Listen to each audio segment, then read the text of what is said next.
Welcome, guys, to How the Frack We Got Here, a show that takes the news and events of the week and try to make sense out of it all. I'm your host, the most Will Buchanan, and on this show, we simply are all about the facts. There are plenty of news stations out there that simply want to do anything short but inform you. Here at How the Frack We Got Here, that's all we believe in.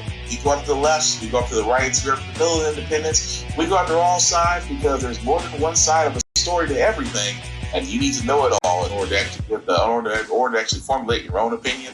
And that's what we try to do here at How the Frack We Got Here. Thanks for listening, and hold on, it's gonna be fun. Welcome, guys, to How the Frack We Got Here, a show that takes the news and events of the week and try to make sense out of it all. I'm your host, the most Will Buchanan, and on this show, we simply are all about the facts. There are plenty of news stations out there that simply want to do anything short but inform you. Here at How the Frack We Got Here, that's all we believe in. We go up to the left, we go up to the right, we go up to the middle of independence. We go after all sides because there's more than one side of a story to everything, and you need to know it all in order to actually formulate your own opinion. And that's what we try to do here at How the Frack We Got Here. Thanks for listening, and hold on, it's gonna be fun. All right, guys. Today's date, May the 26th, 2021, and this is How the Frack We Got Here. I'm your host, the most Will Buchanan. How the Frack We Got Here. We do take the events of the week and do try to make sense out of it all. Wow, I just said May 26th. We are already getting close to the end. Not the end. It feels like the end, but we're getting close to the middle of the year as June is upon us. But hey, as you're here for all those, we do take the events of the week so far because this is the midweek review. So welcome for all those who are watching. Before we do get started, this is a family-friendly podcast. I do try to watch my language a little bit. However, sometimes words will fly, and some things will be shown of a graphic nature, so viewer discretion is advised. Aside from that, welcome. Now, with that being said, guys, I might as well go ahead and start into it because I want to play this question of how is this woman still in Congress? Republicans facing new pressure to deal with a House member comparing mask wearing and vaccinations to the Holocaust. We can look back in a time in history where people were told to wear a gold star, and they were definitely treated like second-class citizens, so much so that they were put in trains and taken to gas chambers in Nazi Germany. Congresswoman Marjorie Taylor Greene then doubling down on the Holocaust comparisons in a series of tweets, drawing this rebuke from Minority Leader Kevin McCarthy after 5 days of silence. Marjorie is wrong, and her intentional decision to compare the horrors of the Holocaust with wearing masks is appalling, McCarthy wrote in a statement. Let me be clear, the House Republican Conference condemns this language. What steps should he take to handle this situation? We can't prevent Marjorie from calling herself a Republican, but I think we should certainly kick her out of the conference. Greene is an outspoken ally of former President Trump, raising her profile by creating confrontations with Democrats, raising millions of dollars along the way. Democrats voted to strip her of her committee assignments in February for past controversial comments. But this latest episode drawing a rare rebuke from top Senate Republican Mitch McConnell. This is one of the frequent outbursts that are absolutely outrageous and reprehensible. But any punishment, I assume, would have to be administered by the House. On Tuesday, Greene said that she was, quote, sorry some of my words make people uncomfortable. It's not clear if that'll be enough for her to avoid punishment, as Democrats are already discussing a possible. Okay, so let's be clear. That's Marjorie Taylor Greene, the same woman who is a QAnon supporter, which means half the stuff she says is crazy anyway, crazy and unfounded. She not only went after one politician, but also went after AOC. So that's two politicians she went after and was on video mocking them. And on top of this, you would think that comparing the mask mandate to the Holocaust should be the early warning sign for Republicans to go, maybe we should get rid of her. Because, they got rid of Liz Cheney because Liz Cheney went against Dorito in impeaching him not once but twice. So, of course, because she didn't toe the party line, she had to go. But Marjorie Taylor Greene is the poster child for how are you still in office? Keep in mind, Democrats were successful in stripping her of her congressional duties, being on any budget or committee. She's literally paid to be in Congress and do nothing. You know that dream job everybody wants really so bad that you wish you could just get paid for doing nothing? That's what she does. And here's how you know off the bat that she's covered. Here's exactly how you know off the bat she's covered. Because she's bold. And this is why I say this is honestly the great example of what this is by far. If you were to look up a dictionary of white privilege, there she is. Because it's amazing. House Minority Leader Kevin McCarthy sat there and said, "Oh, we condemn this language." Even Turtle Mitch was like, "Oh, well, that's just bad. We just cannot have that kind of talk. We cannot have that tall kind of talk among the Republican Party." Cool. Get rid of her. "Oh, we can't do that. That's up to the House." No, okay. This is why I say, above all else, why Republicans can get over on people so easy. That the fact that Mitch McConnell, keep in mind, he is the Senate Majority Leader. I have said this before, because she is a representative, only the House Minority Leader can bring it to a vote and have her expelled. They did the same thing to Liz Cheney. They can do the same thing to Marjorie Taylor Greene. They refuse. They choose not to. Why, you may ask? Because she toes the party line. She is pro-Trump. She is Trump all the way. So if it came down to Trump somehow getting past all his, or managing to push back all his court dates while he's trying to run again in 2024, she'll be one of his biggest cheerleaders, next to Marsha Blackburn, unfortunately. Well, I like Marsha Blackburn anyway, but still. But the thing about it is, as I said before, guys, it amazes me so. This is the Republican Party as we know it. Because keep in mind, they're setting the plans up for next year. They're setting up the plans, number one, for the midterms next year. Because I'm gonna get into a story on that where I can explain why they're setting up for the midterms. They're also setting up for the next presidential run. Because if you don't think they don't want Biden and Kamala Harris for a second term, you out your mind. They are trying to set it up to where they can win it in a landslide again. And let's be honest, as long as Trump is running the Republican Party, they're going to do what they say. So what is he going to do with Miss White Privilege over here? She's covered. At this point, Marjorie Taylor Greene can say something as horrible as comparing it to an attempted genocide level event like the Holocaust, and she can get away with it. If yours truly said something crazy about comparing some hardship that I have to the Holocaust, this podcast be done. I may be a small ant. In the great universe of things, but that still doesn't mean there's not a boot out there that if I sit there and say something that crazy or that asinine, that boot won't come out of nowhere and it's the end of my podcast. Oh, well, you're this, you're that. But Marjorie Taylor Greene can say it. You know why she can say it? Because she's safe. And there's nothing more free than a Republican to say whatever they want because it's up to their party to get rid of them. No matter how many times Democrats bring up her to the floor, it is up to the rest of the Republicans to turn around and get rid of her. Hey Vaughn, the eyes is on us. Yeah, pretty much. I could do a whole podcast on the fact of the matter of that you don't believe that white privilege exists, and the reason why it's always been said they make rules for them and laws for us. True story indeed. But again, I'm just not surprised about the fact that she could say something that crazy and everybody's like, "Oh, she's gone now." Nope, still here, still not on any congressional budgets, still not doing any duties, literally here in Congress with all the perks and all the duties that go with them, and she's getting paid for doing nothing but talking. She's got the dream job that a lot of people want, and the funny part is she still has a lot of people that believe she's right, which is crazy in itself. But moving on, I would be remiss not to talk about what you guys say. Oh, hey, Miss Tanya, they said that she generated millions in fundraising. Yes, she did. From idiots.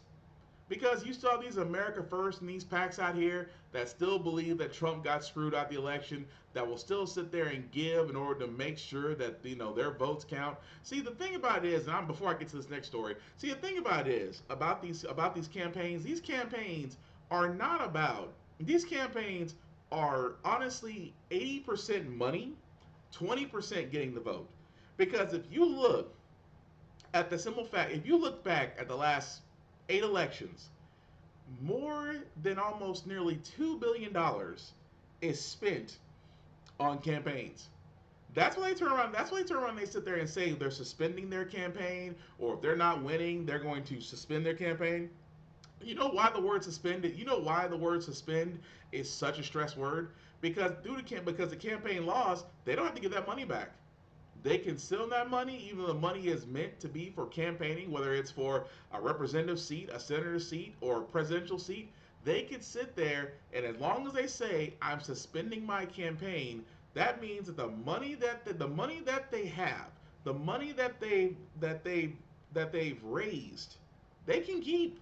Now, of course, they can't spend on anything else besides the campaign, but it doesn't. But as long as there's campaign election laws in place, they can sell that money for as long as they want.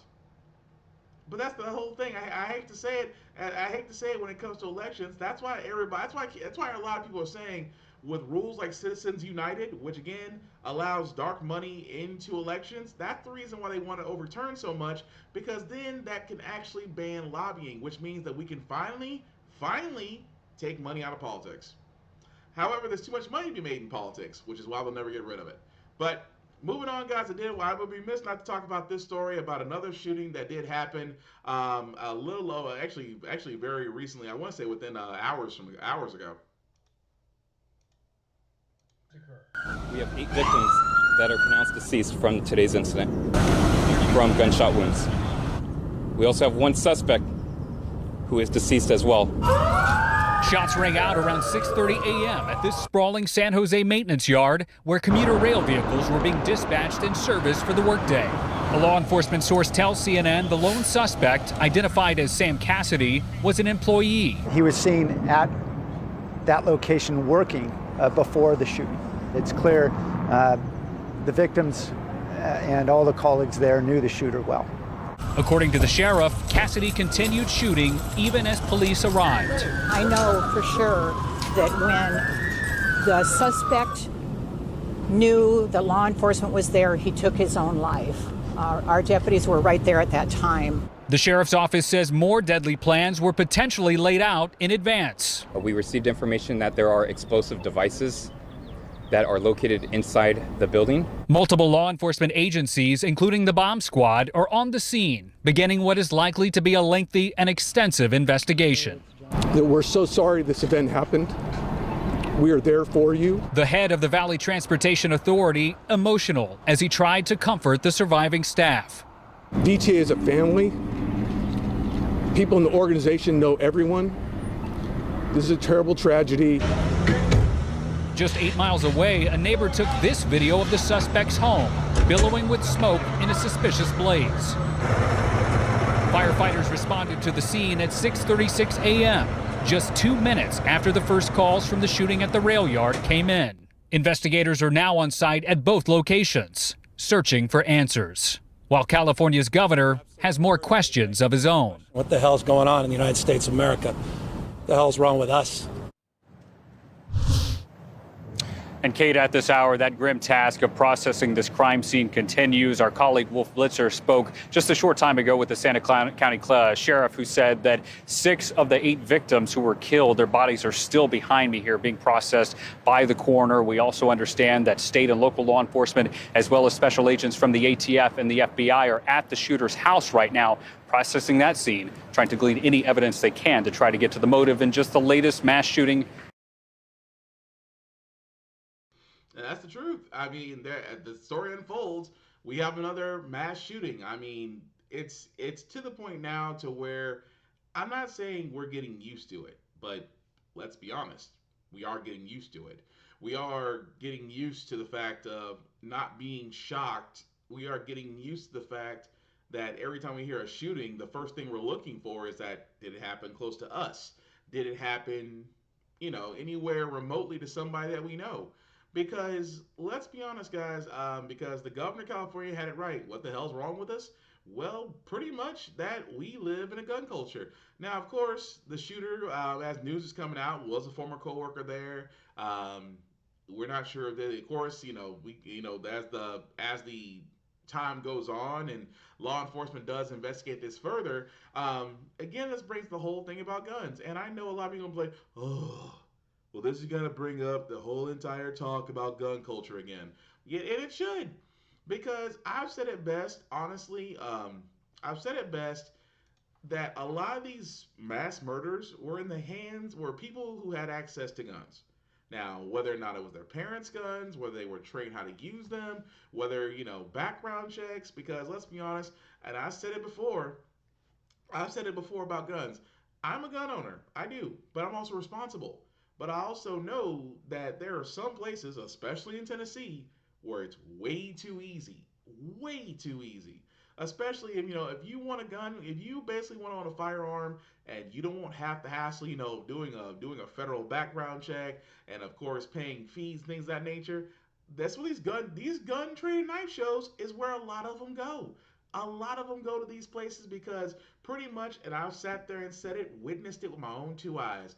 As long as you have your ID, as long as you have money, you can walk out with whatever you want. Nobody checks anything else. And that's not against the gun trade knife shows because that's the current laws that we have now. That we don't have, for a lot of people, we don't have in place a national database of folks who are certified. We don't have a national database where, we don't have a requirement that in order for you to have a firearm, you have to go through firearms training. You have to go through gun prevention safety training. We don't have it to where, if you have a history of domestic violence or you have a history of violence or anything of that nature, that you shouldn't own a firearm. We don't have those requirements in place. I'll tell you, other countries do. Japan has one of the strictest gun laws. Japan honestly has the strictest gun laws in any continent. Because you have to, just to give you guys an example of Japan's gun laws, you can own pistols, you can't own shotguns. You cannot own a shotgun in Japan. Shotguns are illegal, but you can own pistols. On top of that, you have to certify every year. You have to certify, which means you have to go through training and go through a mandatory physiological screening every year to own a firearm. And then you got to pay a permit fee. And the funny part is, well, that's a lot of strict laws. That's a lot of laws for Japan. Well, yeah, they have some of the lowest gun deaths in any continent. And people say the laws don't work. But again, like I said, as the story unfolds, we're actually going to see more of that. Although, it's going to be interesting what the shooter was. Because I used to sit there and say you knew what kind of shade the shooter was. But nowadays, you just ain't sure. But we'll follow that story as it comes along. The other story I did want to point out, which I thought was weird. Well, I won't say weird. It's Tennessee. Tennessee, unfortunately, is progressively backwards. Tennessee has actually went ahead and did what I thought they did. Governor Bill Lee did actually sign a law as of this Monday, where it pretty much sat there and said that we are banning teachers from teaching certain concepts of race and racism in public schools. Because if teachers were to teach this curriculum, they would lose state funding. And that goes into the next story of the simple fact of the matter of what are we actually teaching in our schools. Playing out in schools across our country, many educators are rethinking roots of racism in this country should be tackled in the classroom. While some critics say that the so-called woke movement has gone too far, especially when it impacts their children. ABC's Terry Moran examines this growing flashpoint. Schools in America are supposed to be places where dreams are born and our children learn to reach for them together. But today, more and more of our schools, like so many other places in American life, have become battlegrounds where the adults are fighting each other furiously over issues of identity, power, and the meaning of our history. Our children are taught in school to hate their own country and to believe that the men and women who built it were not heroes, but that were villains. As President Donald Trump, with characteristic bluster and exaggeration, stoked the controversy in the schools. He made local schools a national issue. we will stop the radical indoctrination of our students and children and restore patriotic education to our schools. So, what is really happening in our schools? I think there's a lot of mythology and rumor and confusion, so that people are kind of arguing about things that they are not actually clear on what's happening. Takima Bunch-Smith is a former New York City school teacher and now executive director of the Center on Culture, Race, and Equity at Bank Street College of Education. She helps schools and other organizations implement equity policies and practices. Black Lives Matter! Black Lives Matter! This is really a time, I think, to think about ultimately what kind of world do I want to live in and what kind of a world do my children deserve to live in. Say his name! That's an urgent goal in today's America, but how we get there is bitterly dividing school communities, bringing a long-simmering conflict to full boil. There is definitely an over-fixation and obsession with race. You know, in New York City, 50% of our kids aren't even reading at grade proficient level. Yatin Chu is the mom of a 10-year-old who attends a New York City public school, an immigrant to America from Taiwan, and co-president of Place NYC. That's an advocacy group. Chu thinks this is not where the school's focus should be. It is infusing a lot of what students are learning in the classroom with discussions about race. I find that to be problematic. Then there's the fight over what and how kids are taught about social justice and equality, and the conceptual tool some schools are using to do that. It's called critical race theory. Critical race theory is not a bad word, although it may have been demonized for political reasons. The reality is it's about equity. It's about justice. President Trump actually banned critical race theory from being used by the federal government in racial sensitivity trainings for federal employees. Students in our universities are inundated with critical race theory. This is a Marxist doctrine, holding that America is a wicked and racist nation. So what is it? There's no strict definition of critical race theory, but basically it's a reformist theory that supports a redistribution of power in institutions by exposing racism and acting to eliminate it. It's about making sure that every single child gets to thrive and be fully human in everything that they do. Advocates point to data they say reveal the scope of the racial disparities in our schools. A 2019 report found that 44% of white 8th graders were deemed proficient at math, compared with just 14% of black students and 20% of Hispanic students. And a 2016 report on disciplining practices in schools found that black K-12 students are 3.8 times more likely to receive out-of-school suspensions than white students. Do you attribute what happened in your kids' lives to racism, either implicit, unconscious, embedded, or otherwise? Absolutely. It is a matter of unconscious bias. Pastor Michelle Thomas is a mom of 3 in Loudoun County, Virginia, and the head of the local NAACP. Her kids all went to public schools.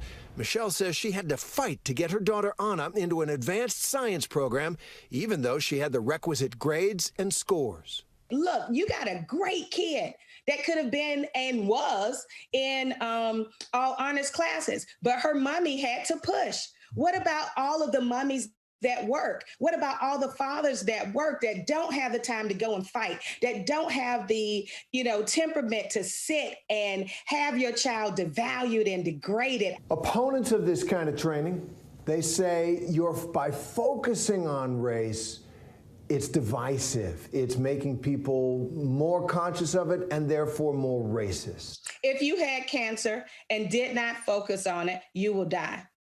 Racism is a cancer that's killing America.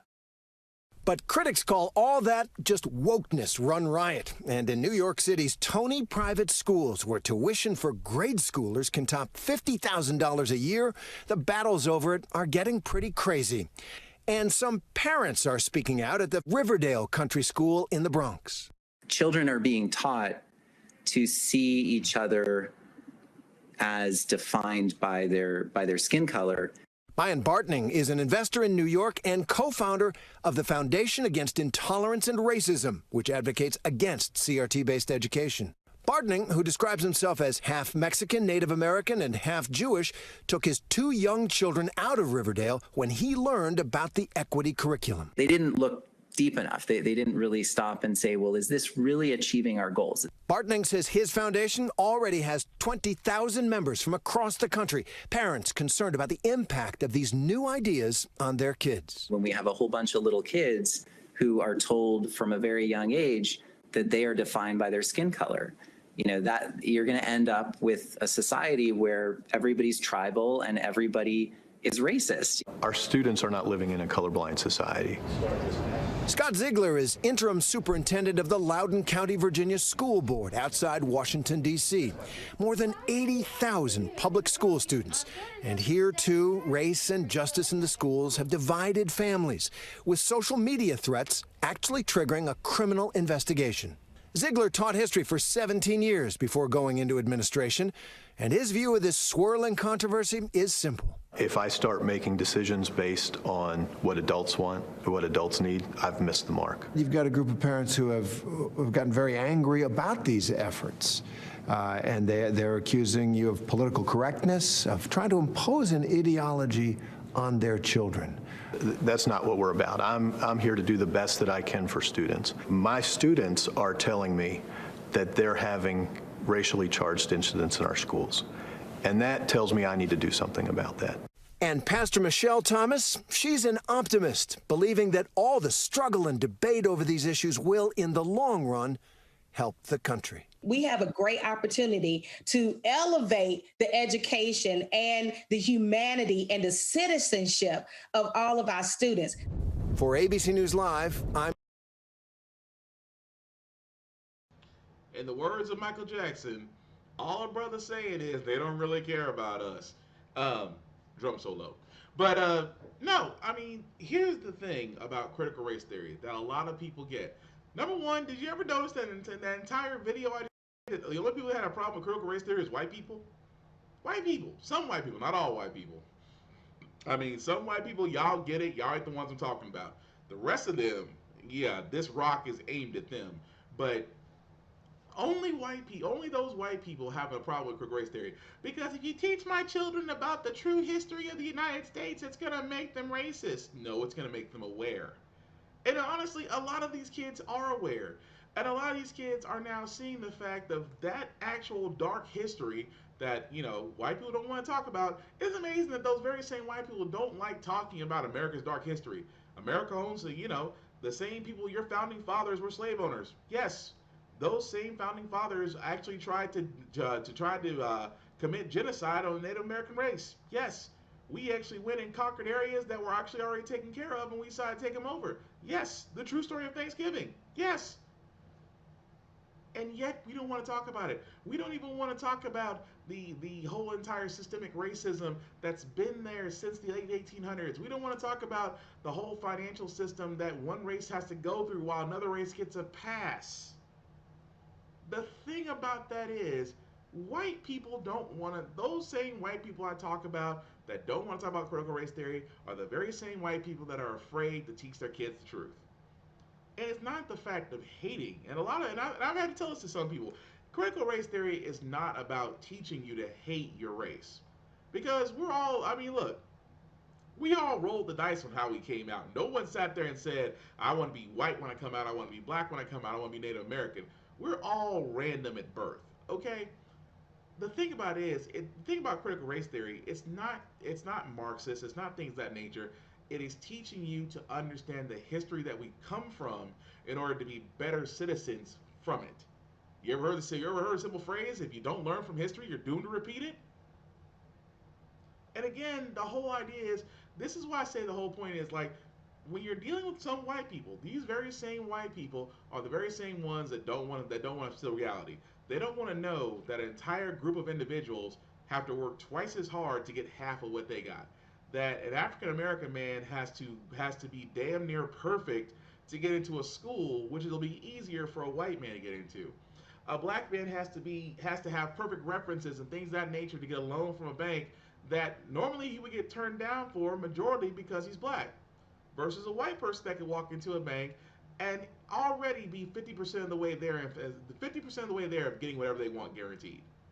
They don't understand it because they're too busy getting the advantage of it. And when you get the advantage of something, you don't want to hear how the other side has to struggle. And a lot of them don't. And a lot of them don't want their children to do that. Why?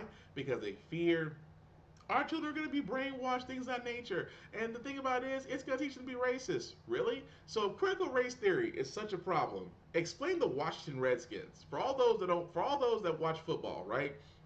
Washington Redskins. Remember a long time ago how the name of the Redskins was offensive to Native Americans, and there would be the long, decades-long battle of getting that name finally repealed? And guess what? It was repealed. Why was it repealed? Because apparently enough people got the idea like, oh, this is offensive to Native Americans. Maybe we should change the team name. And they did.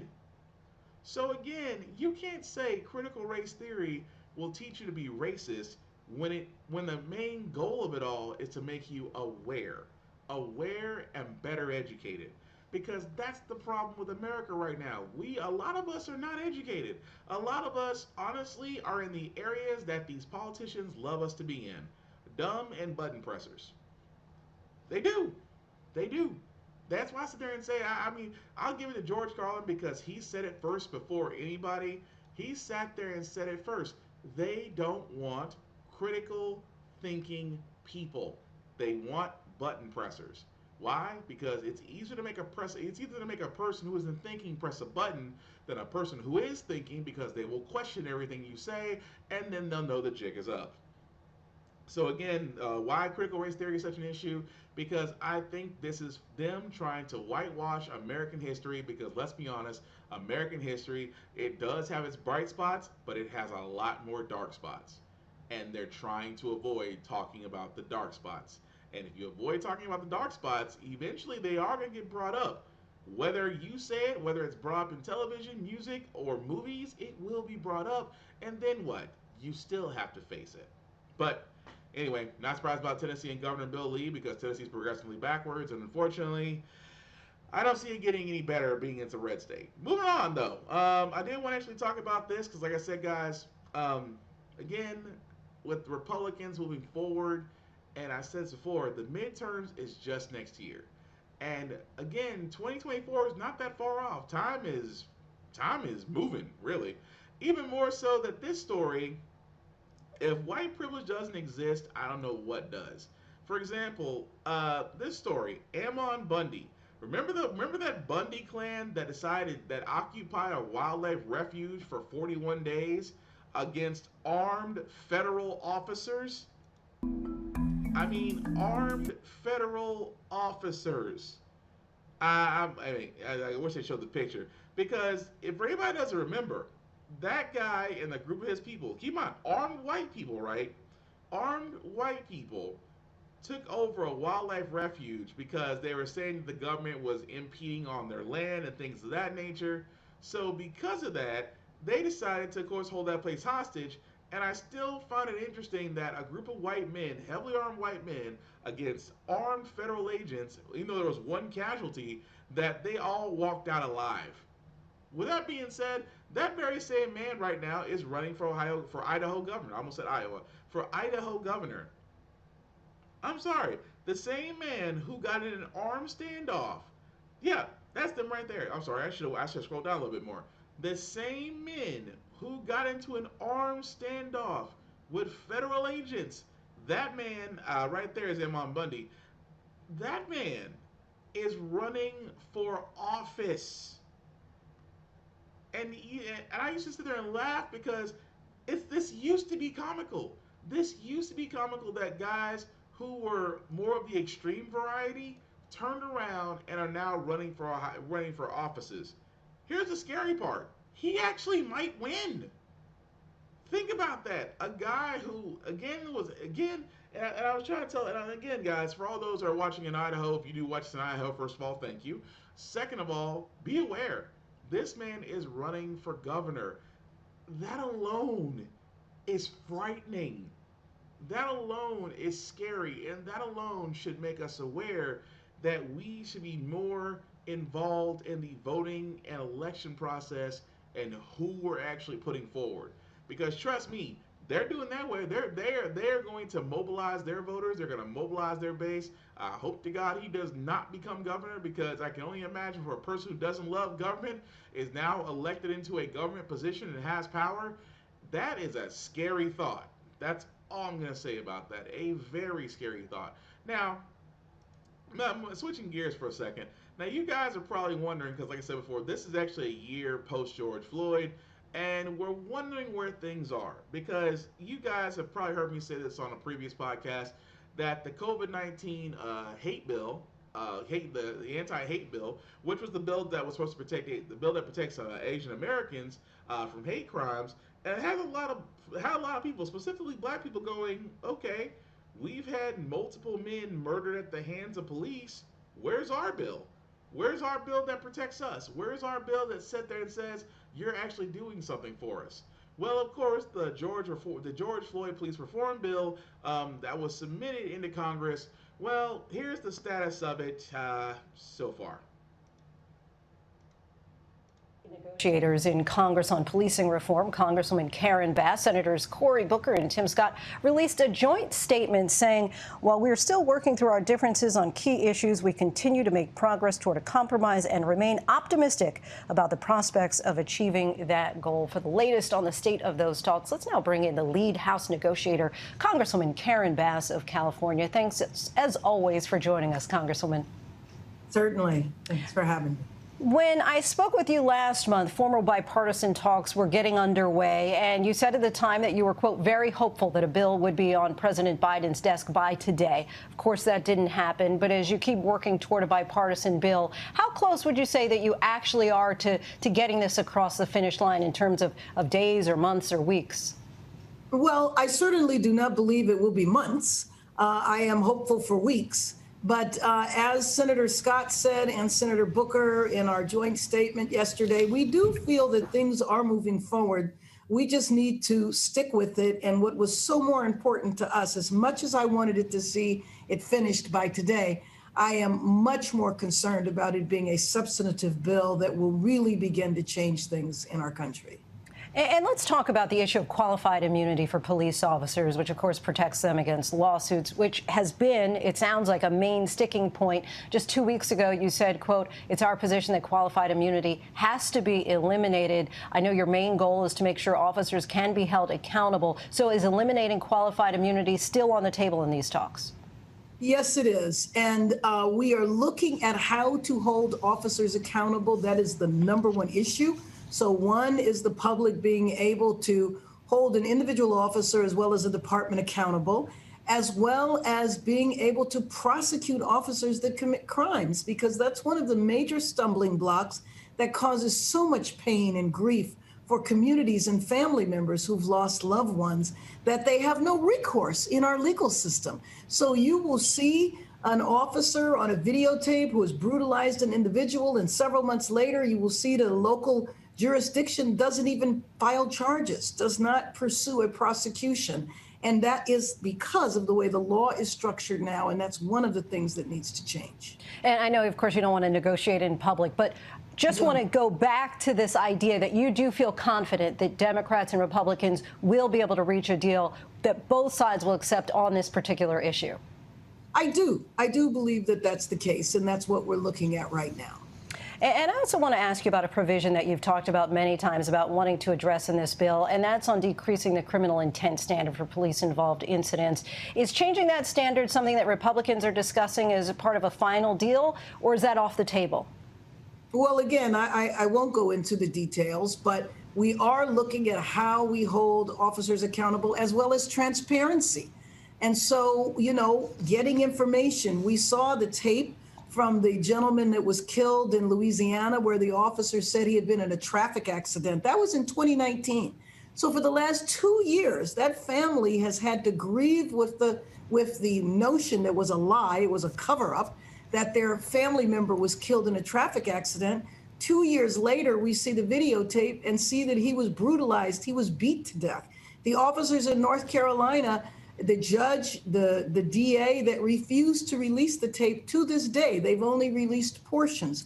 We have to have legislation that requires transparency. We want to upgrade policing in America where you would have officers accountable like people are in other professions. And of course, you were just referencing the family of Ronald Green. We had the chance to talk to his mom and sister a while ago. It seemed like they never were buying, actually, the story that the police were telling them. But just want to ask you this, as we reflect now, 1 year later, since the passing of George Floyd, what still frustrates you, and what also gives you hope as far as any kind of progress that this country has made? Well, I'm overall hopeful. There's no question about that, because I think so much has changed in the consciousness of people in the United States. I mean, prior to his murder, basically you would have the Black population overwhelmingly who understood that this has been a problem we've been grappling with for generations. And the majority population in the United States that's wanted to say, well, you know, it's an individual officer, it's an individual person. There's not a systemic problem. I think there is widespread understanding that something is wrong in the United States in 2021, that on a daily basis, an average of 3 people lose their lives to police in this country. And I'm not saying that that means that in every case it was brutality, it was inappropriate, but in far too many cases, that is what is true. Over 100 people have died in officer-involved encounters since George Floyd's passing. And I reviewed 100 cases, and it's very interesting that the story is almost identical in each case. The person went for a gun. The person was a threat. I felt endangered. The person was unarmed. The person was having a mental health crisis. Is that really how we want the policing profession to conduct itself in 2021 in the United States? I think it's unacceptable. Congresswoman Karen Bass, thank you so much. Okay, so again, I'm trying. I make this comparison because you realize that there were 6 Asian American attacks, right? 6 Asian American attacks that happened, and they were all tragic. They should have never happened, and yet from that came the Asian American hate bill that managed to pass through the House and through the Senate in the same year those attacks happened. Meanwhile, we're still decades in, and where's our bill? I mean, even the George Floyd police reform bill, I have to ask questions about. Because what are we arguing here? Are we arguing that Black people are asking for police reform? Yes, we are asking that. But am I the only one wondering that when it came down to attacks on Asian Americans, they said, okay, cool, no problem. We can put in rules and regulations for that. Black people are saying that the police need to be held accountable. Well, wait a minute. Wait. What do you mean held accountable? Oh, well, we want them to get rid of chokeholds and ban no-knock warrants. Well, then how do you expect police to do their job? Well, we still expect them to learn de-escalation training and also to learn other tactics before always going to lethal force or excessive force is needed. Well, how do you expect them to do their jobs? Because I'm not saying Karen Bass, who, by the way, is a wonderful politician. She is a wonderful politician, and I understand the monumental case that she has in trying to get a bill passed. The problem is that police and accountability will never see eye to eye because they'll find some way to validate it. They'll find some way to validate their actions. They'll find some way to validate their shootings because that's what they do. They've been allowed to do it. Because I even said it best, I said police reform is needed, so is getting rid of qualified immunity. So is some procedures that need to be changed. Like an officer should not be allowed to give their statements 48 hours after it's happened, while the person they arrest does not get 48 hours. They are questioned immediately after they are arrested. At the same time, an officer should not be allowed to review the evidence before giving their statements. Officers should not be allowed to convey with other officers to get let's be honest, to get their story straight before they give their statements. The rules and regulations are set up right now are to help the police. They are not to help Black people. And the things we keep pointing out, the police will say they can't do their jobs. Well, every other country can do the same thing. Every other country has training, psychological evaluation, officers are trained in de-escalation tactics. They are not undercover cars. They are in bright colors. They are actually helping to serve their communities. At the same time, you don't see a lot of black people dying in other countries due to police.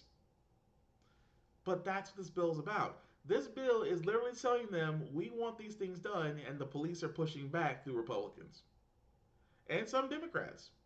It's not just. I'll be honest with you. The Fraternal Order of Police. They're not just Republican. They're Democrat because they throw money at both campaigns either way.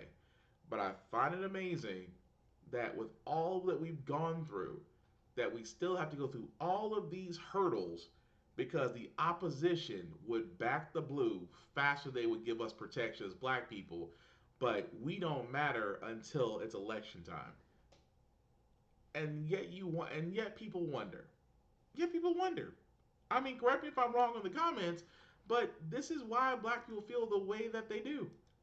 Truly. But I'll tell you one other thing as we move forward and switch gears. I do not want to live in Texas. You know why? Because of this law. And like I said, it might as well be Tombstone. Texas is poised to remove one of its last firearms restrictions and allow people to carry handguns without a license. The Republican-dominated state legislature passed a bill Monday that would allow anyone 21 and older to carry a handgun as long as they haven't been convicted of a violent crime. But the background check that would catch a crime would disappear under the new plans because that background check is part of the licensing process no longer required. Governor Greg Abbott has said he will sign the bill. The state already allows rifles to be carried in public without a license. Proponents of the bill say it gives people the opportunity to defend themselves. Local law enforcement groups and gun control groups say it could endanger the public and police.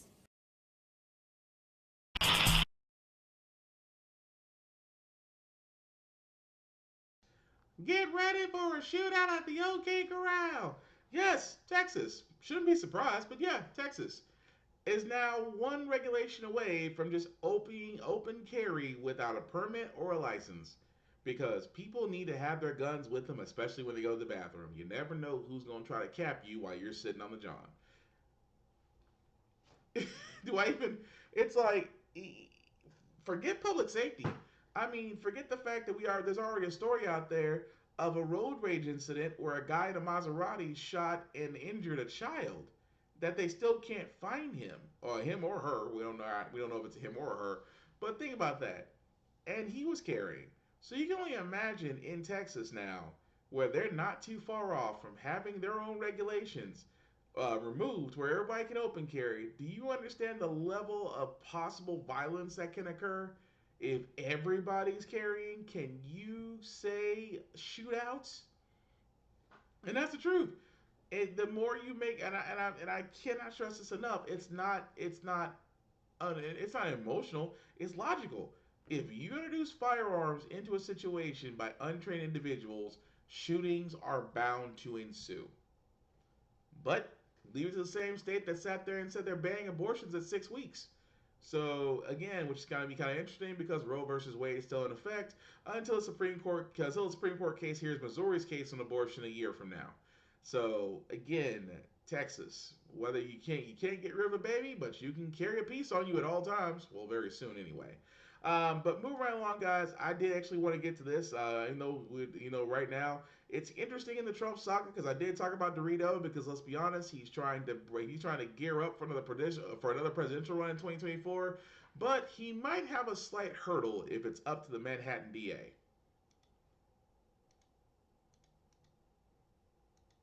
Amid possible signs that the investigation into former President Trump could be entering a new phase, he blasts it as a continuation of the greatest witch hunt in American history.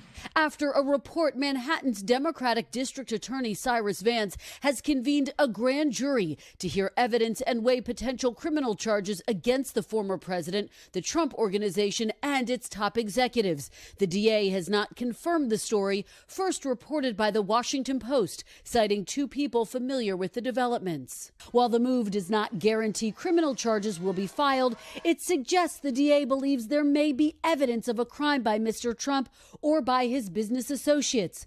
Mr. Trump has never been convicted of a crime, but has branded every previous investigation into him as a witch hunt. Greatest witch hunt in the history of politics. In his new written statement, the president also called the investigation purely political, arguing it was being driven by highly partisan Democrat prosecutors. Under scrutiny, the former president's business practices and possible criminal conduct at the Trump Organization, which could include falsifying business records, insurance fraud, and tax fraud. The Trump Organization has denied any wrongdoing. He is a con man, and he is a cheat. The initial investigation started when Mr. Trump's former attorney, Michael Cohen, who pleaded guilty to charges that included lying to Congress, testified that Mr. Trump had misled lenders and tax officials by manipulating the numbers. Cohen speaking out on MSNBC earlier this week, predicting the president's other business associates will turn on him. They're going to flip on each other like it's going out of style. Now, adding to all of this pressure, the Trump Organization's longtime chief financial officer, Alan Weisselberg, is already under criminal investigation by New York's AG in connection with his taxes. That's according to sources familiar with the matter. It could be months, though, before we find out the results of whether there will actually be any. Oh, well, I mean, it's absolutely right. It could be months before we hear anything. But at the same time, can we not say we didn't see this coming? When the Manhattan DA finally got Trump's tax returns, that all those walls that kept the DA from getting such things, and now they have them. It's going to be one of those things. So like I said before, guys, I am not going to be surprised. I am just going to wait. Because it was very obvious, because remember, the New York Post actually got a hold of Trump's tax returns from decades ago, where it showed him literally and figuratively marked loss of profit, and he marked it all off. So you can only imagine, that was him in the 80s. Could you imagine him in the 90s and now? Like I always say, follow the money. But I would not be surprised, because of course, the Simpsons ain't been wrong yet. So, with that being said, guys, we're going to keep on moving forward because, like I said, we're going to follow that story as it comes along on whether or not they may move forward with an indictment. If they do, it will be national headline news, and definitely we will report it. So, with that being said, I did want to go over this little bit of history just because this is the first time in the history of the White House that a African-American woman has actually led a White House press briefing. The woman there, right there, Miss Karine Jean-Pierre. Hope I pronounced that right, and if I didn't, I apologize. Just today, actually became the second black woman in history to hold a daily press briefing. The other woman that did that was actually during the Bush era. But still, it is monumental because representation does matter, as she did field questions from reporters as she will be continually moving forward with this. Because keep in mind, Biden's communication team is an all-female team. So again, it definitely does show a change of the times, and plus it needs to be said. So congratulations to her. Although again, another thing that I want to talk about before we, a couple more stories before we get to our feel-good news segment. This is just getting ridiculous. I did talk about this story midweek and of course over the weekend, and it seems now that this Amazon site, an 8th noose was found.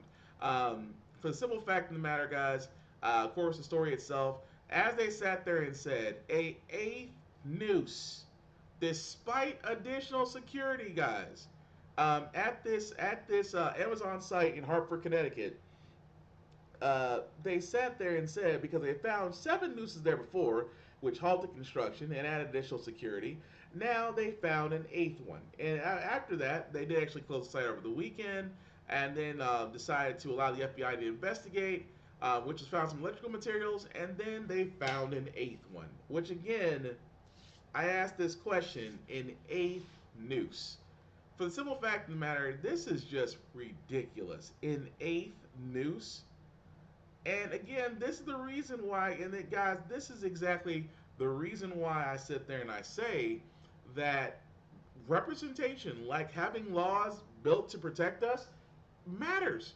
Matters so much because, again, at an Amazon site, now 8 nooses were found. And I don't blame the African Americans there that have to consider their safety. For the simple fact of the matter, I would consider my safety. I would consider for the simple fact of the matter that no, that you don't feel safe at a spot where they found 8 nooses. And for all those that don't know, yes, that is a sign of aggression. That's a sign of racism toward black people, since of course a previous history of us being hanged by them. So you can only imagine if you're a steel worker or an electrician or just a contractor that's on this Amazon site and you see that, what are you supposed to feel? What are you supposed to accept? Of course, Amazon did close the site down and sat there and said they will work with the FBI further to investigate where these nooses are coming from. Here's a wild idea. Somebody that's working there is probably doing it. And again, has no problem doing it just because of the fact of the matter, but so they probably think the shit is funny. It's not funny. But also, the last story before we get to our feel-good news segment, well, next to last, I'm sorry. I did want to talk about the Olympics, because as the trials are going on, there might be a chance that the Olympics may actually come to a screeching halt. Concerns about the Tokyo Olympics set to get underway in less than 2 months as COVID cases surge in Japan. Many are calling for the game to be postponed for a second time. Maggie Rulli is live now at Newark Airport. And Maggie, the U.S. is now warning people not to travel to Japan. Yeah, Michael. So fans from abroad were already banned from this year's games, but now the CDC and the State Department are both warning Americans to not travel to Japan at all. It's a potentially major setback for these games that are supposed to be right around the corner.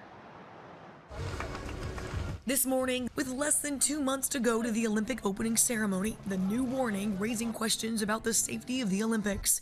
The U.S. adding Japan to its do not travel COVID advisory list. Japan's travel health notice now a level 4 due to the high level of COVID in the country.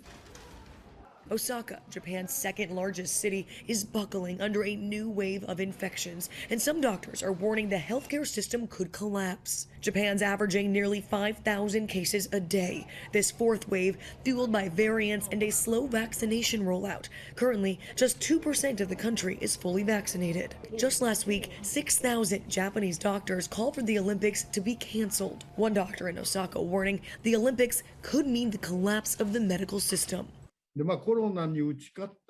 Saying that everyone wants the Olympics to be the symbol of overcoming the coronavirus, but we haven't overcome the virus yet. But the International Olympic Committee saying the games must go on. All of those measures that we're undertaking are satisfactory and will ensure a safe and secure games in terms of health, and that's the case whether there's a state of emergency or not.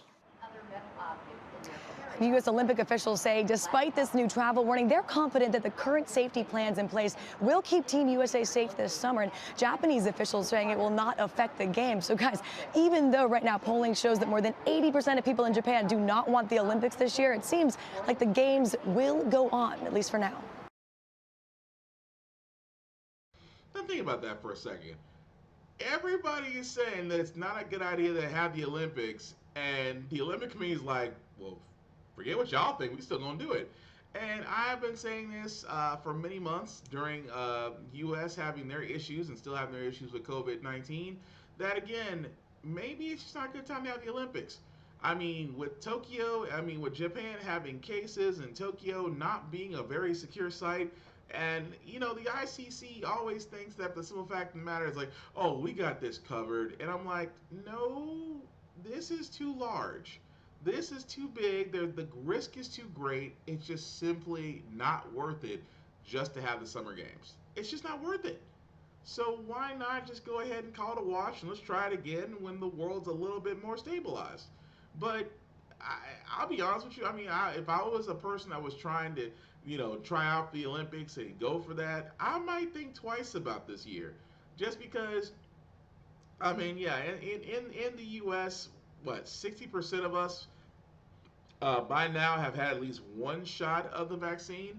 But again, you're going to a place where right now COVID-19 and its variants are racking around the clock, and it doesn't mean that, again, introducing more bodies into already a volatile situation why can't we just avoid it? I mean, I think we can say beyond a shadow of a doubt that it's perfectly okay to skip the Olympics this year. I mean, I was okay with skipping the NFL and the NBA, but let's be honest, money talks, and especially for, not just the money from players, because players will make buku bucks, but those that work as vendors, those that work in the stadiums, those that, work all in between, I get it and I understand it. But at the same time, some things are just not worth the risk. And the last story that I got, guys, before we get out of here, this is actually kind of an interesting story, or I should say, an example of white privilege. Remember this lady, this lady right here? Please don't come close to me. When this video of Amy Cooper calling 911 went viral in May, there is an African American man. I am in Central Park. He is recording me and threatening myself and my dog. it fueled already heightened racial tensions in the U.S.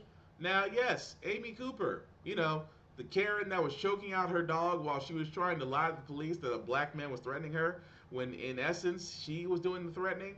Well, anyway, she filed a federal complaint against her former company, alleging that the company terminated her based on her race and gender while failing to properly investigate the viral incident that made national headlines. Meaning that, the whole thing about him being recorded, because at the same time, if he didn't have the recording, they probably would have believed her anyway. And it's interesting that she's suing because her job let her go. And at the same time, it's funny. It's funny, and it's funny, and it's also at the same time alarming. It's alarming because she believes that, oh, well, the police, well, I only got fired because you don't understand, you didn't get the right scale of story. Oh, how you followed and chastised a black man and then filed a fake police report to use against the black man, but forgot the black man was recording the whole entire time. Yeah, we can get that story mixed up quite a lot. No. At the same time, she's like, she truly believes, I think, let me go back to the statement here. The statement here was funny.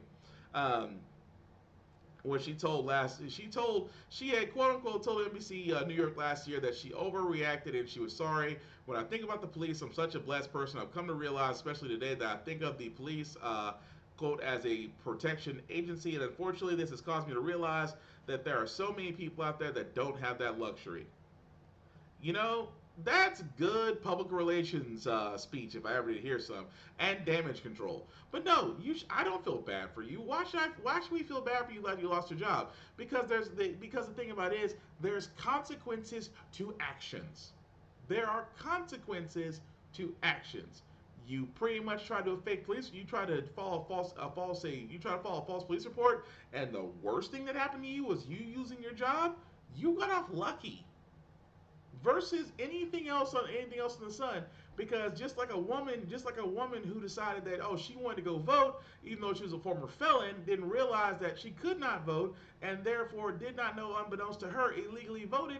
They try to put her back in there for 5 years versus just giving her probation like they gave that one guy who literally went in and voted on behalf of his formerly deceased mother, and he got 5 years probation. There's consequences to your actions when you know you're doing wrong. And I can't feel bad for Miss Cooper, because Miss Cooper, again, is going to basically going to face the consequences of her actions. And honestly, if the consequence of your actions is you losing your job, then you can't be mad, because your job was trying to save themselves from honestly a PR nightmare of employing somebody who may be seen as racist. That's just the truth. And again, I do not feel bad for her. So, moving right along, guys, we're going to go ahead and get into our feel-good news segment, because usually on How the Frack We Got Here, we do cover a lot of things that are doom and gloom. Sometimes great, sometimes bad, sometimes are really bad. But hey, it's Wednesday. Tomorrow's Friday Eve. It's Thursday. We need something to get us out on a good note, to reinforce our faith in humanity and give us, just something to smile about. And of course, as a lot of graduations have happened, a lot of kids are going into college, or a lot of kids are getting their college acceptance letters, or have received them, or probably received them already, or gearing up to go to college, or just graduating high school, or making post-graduation plans. These kids out here are being helped by an anonymous donor who isn't really enforcing academics. He is enforcing that was wrong. He's not enforcing athletics, but he's actually enforcing academics. Check it out. Here's a game plan for success. Crack the books and tackle the high cost of college with the help of a mysterious donor. CBS's Mark Strassman reports. New graduates at Centennial High include Jordan Barbas and Evan Walker. Football players and scholar athletes with a jackpot for college to prove it. I was like, it's real? Would you have been an A student without it? Come on. No. Money talks. Money talks. Money can really change the way you view life. A scholarship to motivate the school's black football players in class, created 3 years ago by an anonymous donor. His goal was $1 million in year one. $1 million. And that was, he said, if the kids earn it, he wants to give it. It's a game changer. It's a life changer. You can be the worst player on the team, but if you're a stud off the field, in the classroom, every semester of high school with a straight A average is worth $25,000. Ask these Centennial alums now in college. How much you get? 200,000, 150,000, 200,000. Players get reminders to hit the books hard from coaches and parents. So were they riding you? You got to get the scholarship. Every day. Every day. Evan had 3 straight A semesters. That's $75,000. Jordan had 2, $50,000. And a mystery man signing the checks. It's about the kids earning it and the kids taking advantage and not him giving the money. You know, celebrate them. They can afford to. Mark Strassman, CBS News. Now think about that for a second. I'm not mad about that. I ain't mad about that at all. Because yes, I will sit there and say it best. A lot of kids, especially minority kids, usually get a lot more athletic scholarships than they do academic scholarships. And there's nothing wrong with that. There's nothing wrong with your talent. There's nothing wrong with your talent taking you out of your neighborhood and getting you into a great school to where you can get a great education. With that also being said, though, there's also that thing of teaching personal responsibility.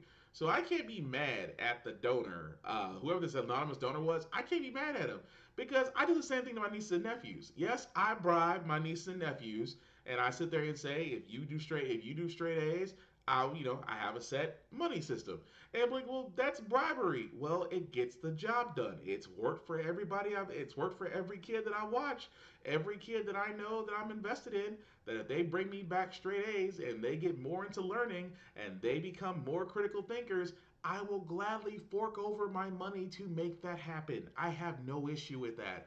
And that anonymous donor has no issue with that. Why? Because it's going to be a lesson for these kids to learn that, yes, you might get into the college that you want to on your athletic ability, but let your academic ability get you farther. Because I've said it best, less than 20% of athletes less than 20% play college sports. Less than 2% actually go professional. So you gotta think, out of the hundreds of thousands of college athletes out there, less than 2% will wind up going into the professional leagues, going into Major League Soccer, baseball, basketball, hockey, football, tennis, track, if you will. I know there are some certain track tournaments, but that being said, it's less than 2%. So again, I've always sat there and said this: college may not be for everybody. I still believe in trade schools, or if you want to go armed forces, if you want to sign up and serve your country, nothing wrong with that. It's just the fact of the matter is that these kids, whatever you're learning from, you have to work for it, and especially if you're a black kid, nothing's handed to you. I mean, I have to sit there and I tell that truth, because when it comes down to it, you work for everything. You are not handed anything, you earn it. And the thing about it is, you're teaching responsibility instead of instant gratification. Because I believe it. I hate to sound cliche about this, but I still believe this with all my heart. If you work hard, you apply yourself, you gain the skills, it pays off. Hard work beats talent. Hard work will always beat talent. That's the truth. Don't believe me? Look at LeBron James. He's down 2-0. And I actually like LeBron James, but he's never been down 2-0 in the playoff series. Anyway, with that being said, guys, that's going to do it for our podcast. Before I do get out of here, I do some shameless plugging. The link at the bottom, if you copy and paste that into your browser, will take you to my link tree. That'll take you to my Facebook and YouTube groups for all of my podcasts. How the Frack We Got Here, Get Bit, and of course the Off Limits podcast. My scheduling still hasn't changed. Every Wednesday I am doing How the Frack We Got Here Midweek Edition. You're currently watching that right now. Of course, this Friday, me, my buddy Joe, and others will go over the Get Bit podcast, my video game, anime, comic book podcast this Friday from 8:30 to 10. Of course, Saturday from 10 a.m. to noon will be the weekend edition of How the Frack We Got Here, followed by a little later that night between 8:30 and 10 o'clock, the very adult Off Limits podcast, in which is the podcast that definitely does go there because we talk about the things that normally I wouldn't talk on this podcast, but I definitely talk on there Saturday night. Don't forget my buddy Big Vaughn. He's not a trucker. I keep on wanting to say Big Vaughn, but really on his Facebook page, Big BZA. He actually does do podcasts as well. Definitely check him out on Facebook. I hope to have a graphic from him soon with all his shows because again, he is also a very needed voice in the podcast world, especially with his VSTs, his RAFs, and his pop-up shows that apparently I've forgotten the name of right now. Sorry, Vaughn, I apologize. I promise I'll be better about this. But anyway, my buddy Big BZA. Definitely look him up. Look up the guys at Geek Salad because we actually did a podcast with them not too long ago, and we'll hopefully be doing a collab with them on Get Bit. So definitely check them out as well. Aside from that, guys, I am still doing travel, Uncle Obi's Adventures and More, because I just had a lot of people. I know Memorial Day weekend, a lot of people came to me to see if I could book them for travel somewhere, and I was able to successfully get them travel. Now, again, guys, my whole thing about travel is, like I said before, I've said this many times, but I don't mind repeating the story again. I am a workaholic. I don't know how to relax. I don't know how to take a weekend. I don't know how to take a vacation or things of that nature. So I decided that this year will be the year that I need to change some things up, that I need to learn how to take vacations. And in doing so, I want to help people do the same thing, get you where you want to go, and actually help you keep a little pocket change. I know travel right now is expensive with COVID-19. We really can't go anywhere. But if you have any travel plans, whether you want to book across town, across state, or across the country, definitely let me know and let me be that concierge to get you where you're going. And of course, we're not too far off from the end of my $100 referral. Like I said before, the $100 referral has been very helpful, has been very lucrative to some people, but it will be ending come June the 1st. So being that it's now May 26th, it's a few days left. So if you do know someone that is traveling or will be booking travel, definitely let them know. Definitely refer them to me. And as long as they book travel with me, you'll get $100 from me for the next 4 days. So for the next 4 days, that travel referral promotion will still be going on. But after that, it's going to be moot for a while. I don't know when I'm going to bring that back, but just in case, but just in the meantime, learn to take advantage of it. And also just think of me whenever you need to travel, whether Uncle Obi's Adventures and More on Facebook or William Buchanan on Facebook, and let me know of your travel details. Aside from that, guys, the last thing I'll say about this, like I said, COVID-19 is still out there. Please be safe.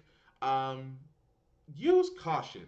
Because I know some places are still asking for masks. I always keep my mask on me, so whether I'm wrong or I'm right, I'm still covered. Especially because I know in grocery stores, some gas stations, some areas where masks may or may not be required, but just use judgment. Because a lot of people still out there haven't been fully vaccinated.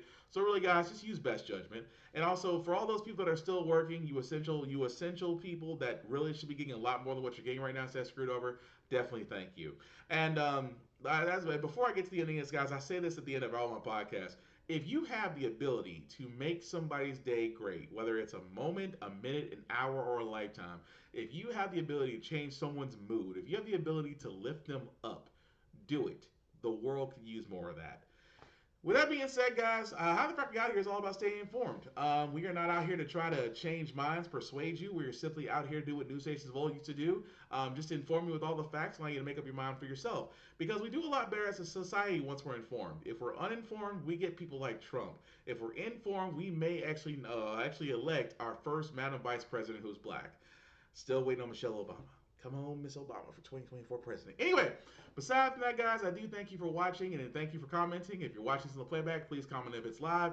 I still want to know you guys' opinions. Aside from that, take care of yourselves and each other, and we'll get through this. Peace.